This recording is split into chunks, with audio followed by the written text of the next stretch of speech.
Hey everybody, welcome to the channel. Today we're going to be installing the JMS Powermax. It's a booster pump. I'm going to be putting it on my Gen 5 Camaro. You won't want to miss it, so stick around.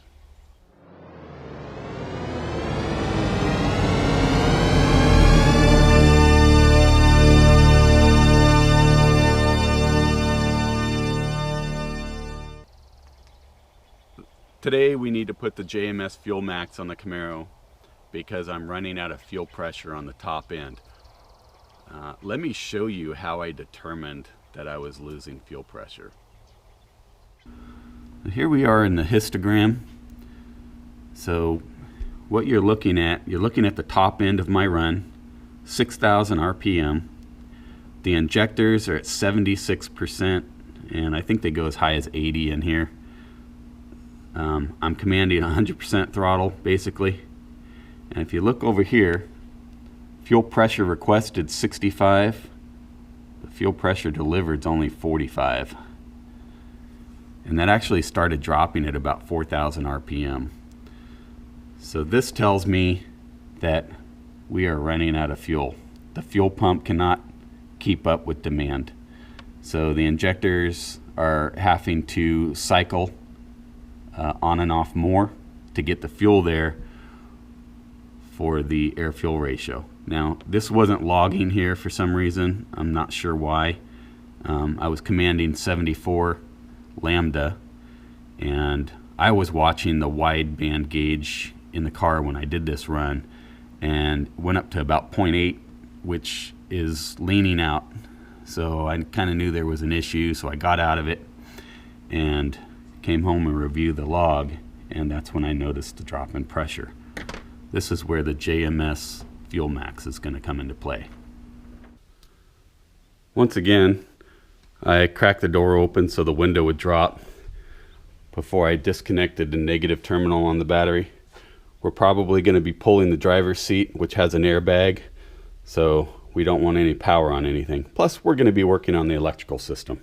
So both doors are cracked open, and I'm going to put a towel here so I don't completely shut the trunk, and we'll get started.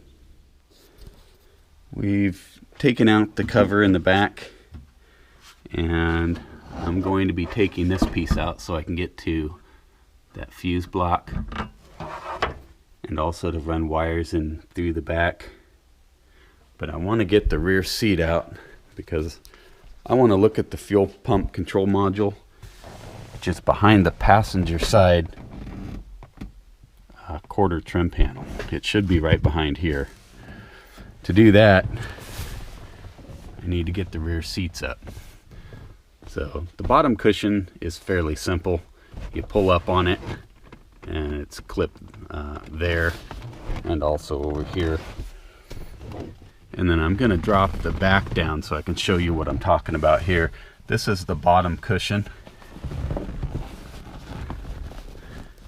And right there is how the bottom cushion is attached. You can see that wire right there, that bottom one. It is looped under this.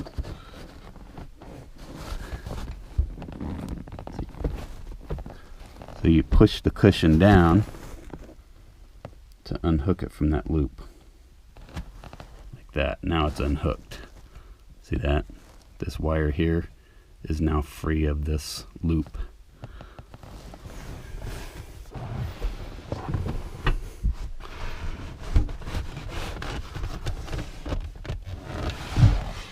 Now the cushion comes out. So that's the hook I was telling you about. There's one there and one right there. So this trim panel here, I've already taken it off.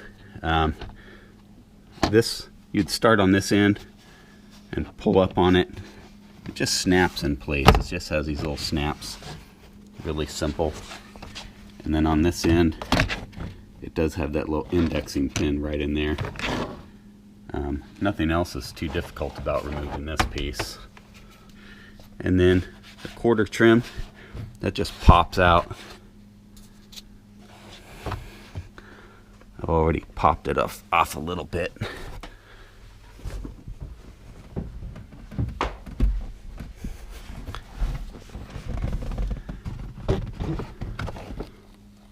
Up here at the window.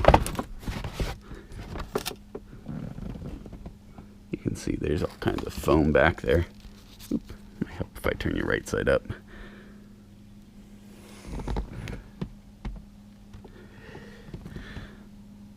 So need to be careful. Make sure that the power isn't connected so the airbag doesn't have issues.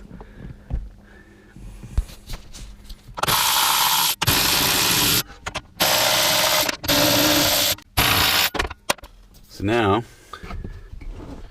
we can take out the rear seat assembly here and get access to the quarter trim panels. Now, you don't have to do this. You could leave all this in here and tie into the fuse block in the trunk like what the instructions suggest. The only reason I'm not doing that is I don't want to run the current through the smaller wire. It's kind of hard one-handed, but you'll get the point here. I did have to clean my hands after handling that back seat so I don't get all the trim pieces dirty. And there is the fuel pump control module. That, I believe, is the airbag sensor for side impact. This is the reason we disconnect the battery, besides the fact we're going to be disconnecting the connector on the fuel pump control module to look at the wires more closely. But yeah, disconnect your battery, negative side.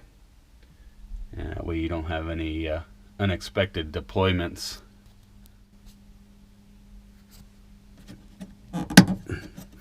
Pull that out. Push this little gray thing in, and then the bail will pull. And you can pull that out of there. I want to get a better look at these wires coming in to see what color they are. I believe the red and the white is the battery positive power for this, which the JMS actually overdrives this whole assembly. It doesn't just drive the fuel pump under this area here. And that's another kind of pet peeve of mine, is why didn't GM put an access cover to the fuel pump like most other car manufacturers? They would have had an access panel here to be able to replace a fuel pump without having to drop the whole tank. But no, they didn't. So let's look at what came in this thing. So the instructions are pretty general. I mean, they cover Ford Mustang installation, Chevy installation, F-150s, Pontiacs,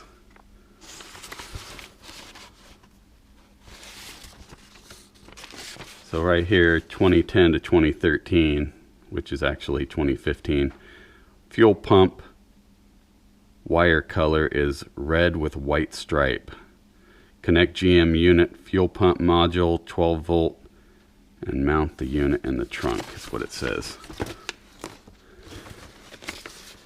And these are all very general. I think this is probably Mustang. On Camaro 5 forum, somebody did a good write-up on how he did it, connecting straight to the battery, which I think is how we're going to do it. Or you could just splice the wire going to the fuel pump control module and tap the JMS right into that. So my first thoughts on this when I got it was how small it is. I expected it to be much bigger. You know, I wear a large glove, so that kind of tells you. I mean, maybe 4 by 5. Not very big. It's got 3 wires. These are quite hefty. Looks like 10 gauge. So the black, of course, is ground. The white and the red. So when you splice the power wire going to fuel pump control module, one of these wires goes to one end of the splice, this goes to the other. So this unit is in between the wire, and that's how this works. But we might be wiring it up a little bit different.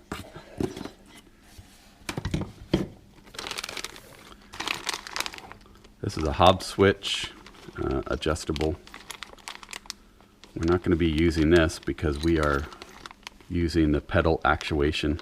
This is a nice little kit. Comes with shrinkable butt connectors, everything you need to make a boost reference switch. It says in the instructions to pick one. We're going to be going with this option, which goes into the throttle pedal, between the throttle pedal. And then this is a 0 to 5 volts, which the control module is going to reference to see where our pedal is in order to activate the pump. And this is the harness. Black and gray would be for the Hob switch. When you go to test it, you can touch these two together and see if the green light is blinking, showing that it is activating. But you won't be using these if you use the pedal connector. This is another option that we won't be using, and that just plugs in. So this is just, they give a lot of harness, and I'm not quite sure what this is. I see. So that plugs into there. And then they give you some other literature and some stickers and that sort of thing. So right here, this fuse,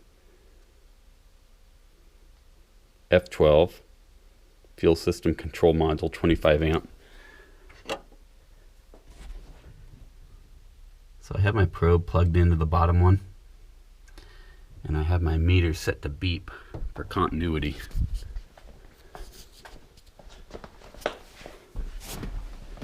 And I know I'm a bad person, but I probed the wire.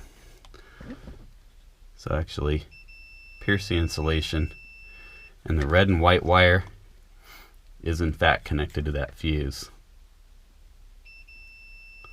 Bad thing about piercing the insulation is it can cause corrosion to get into the wire. So I'm going to seal that up a little bit, just cover it up. Plus you have an exposed battery voltage too, but that's a correct wire. I went to the auto store and I bought a fuse holder.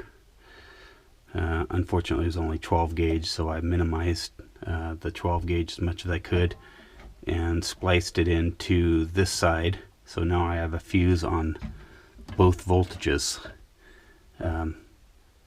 Some people think this one isn't necessary. Well, anytime there's a possibility of chafing and a short, I want to minimize the fire risk.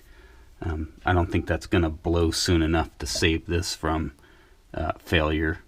This would get fried too if it shorted out, no doubt, but I really wanted to minimize the fire risk. I'm running the loom up front, and I've run that underneath. It's going to be in here. And I ran it under the carpet, which was a little difficult. What I did was I took off the side.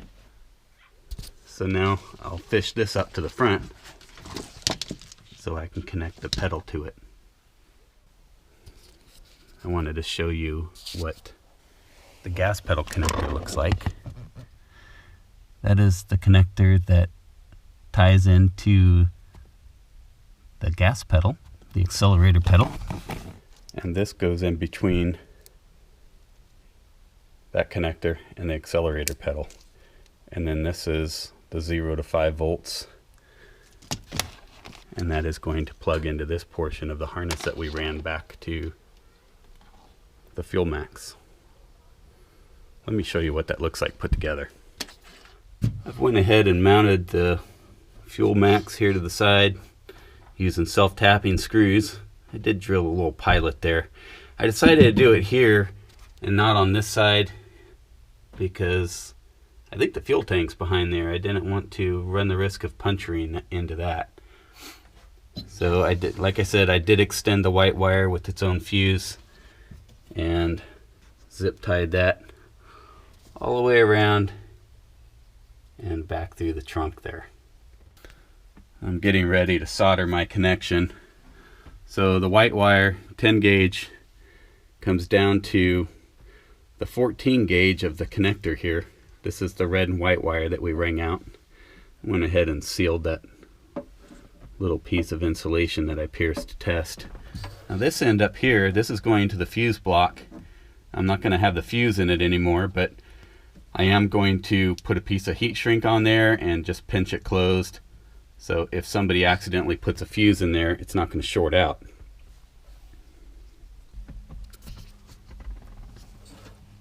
So on that wire, I went ahead and marked it with a piece of tape after I sealed the end with some heat shrink, just so anybody that comes in here will know what that wire is for and where it goes. And our white wire is all connected, soldered, heat shrink. I don't know how you say that. We've been over this before. These gray and black wires here, these aren't going to be used, but when you touch them together, that activates the Fuelmax. And so what I did was I connected these two, and then I came back, and I'm glad I put this inline fuse with the white wire, because I'm able to use my voltmeter and just touch on the back of the fuse onto the little pin there and ground and see the voltage that this is putting out. Sorry, I'm using my phone to look at the green light to see what it's doing. So as you can tell, the green light's lit, so it's on. I just clipped those together just to hold them. And as you can see, the green light is blinking. That means it's boosting voltage. So I have my voltmeter set, and I got my ground there. So as you can see, the green light's blinking because I have the black and gray connected, which is the same as flooring the gas pedal. And I'm gonna touch it to the fuse that I put in for the white. And you can see I'm at 17.04 volts. That's what I have it set for right now. Everything's now in its place. All the wires are coming in, loomed nicely. The only bad part about putting that on the side is it's really hard to adjust the switches. I can't see them. And adjusting the dash pots is easy enough. But I can get used to flipping that switch number 1 up. The other switches aren't going to move. They're going to stay there most likely. But it's really quick to undo the 4 bolts to move it if I need to.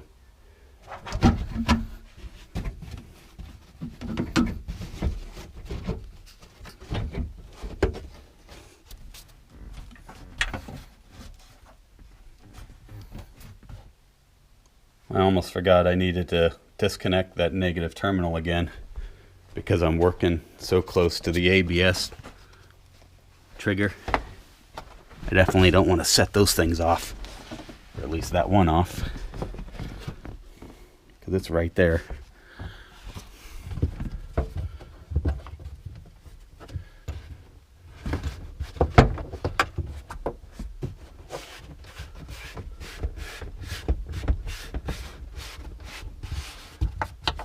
Feels like it's in there.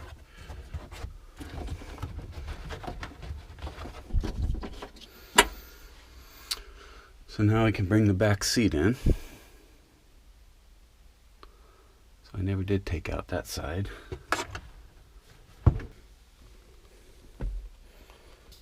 Looks good. Seems to be in there.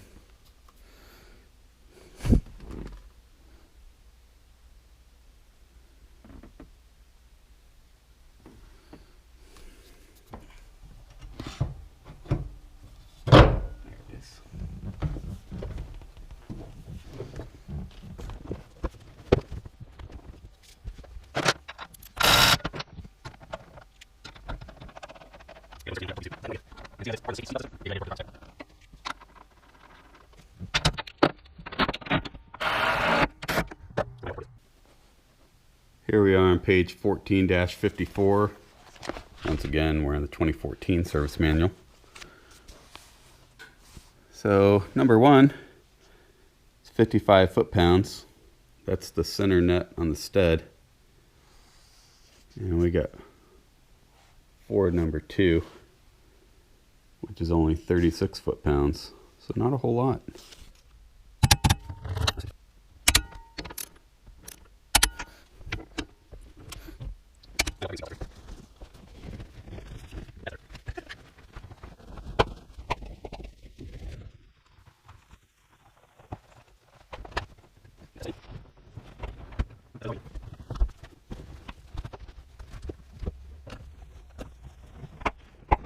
So all that's left on the interior is to pop this in. This actually went together easier than it came apart. I guess because, you know, when you put it together, you just push till it snaps. Coming apart, you have to be more careful you don't break something.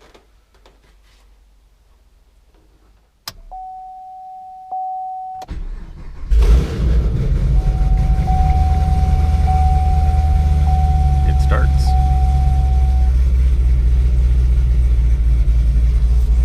And of course I get that because I disconnected the battery with the windows down.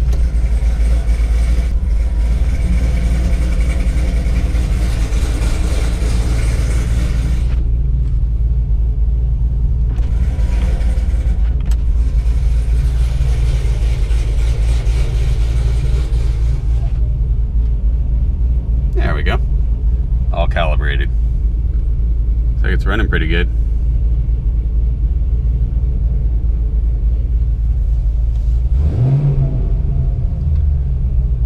Next, we're going to hook it up to HP tuners and see what the fuel pump actually does. Last night, I went kind of on a test run, and I noticed my fuel pressure was only at 50 pounds, so I didn't do a wide open throttle pull.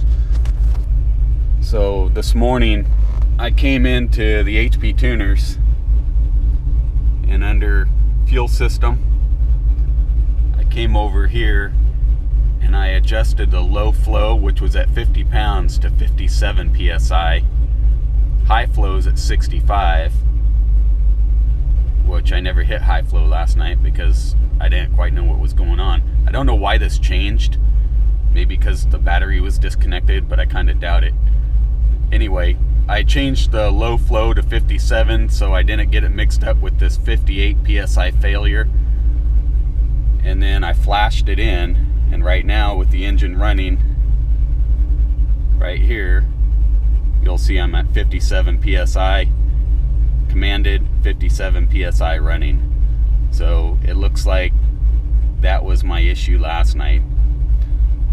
So I'm going to be making a run today, see how this works. So here's our latest run. It's doing very well. This is at 6,500, almost at fuel cutoff. 65 pounds commanded, 65.3 delivered. My injector duty cycle 72.3, which it's come down. I'm commanding 100% throttle. 0.79 for my air fuel ratio, my lambda. It's a little bit lean.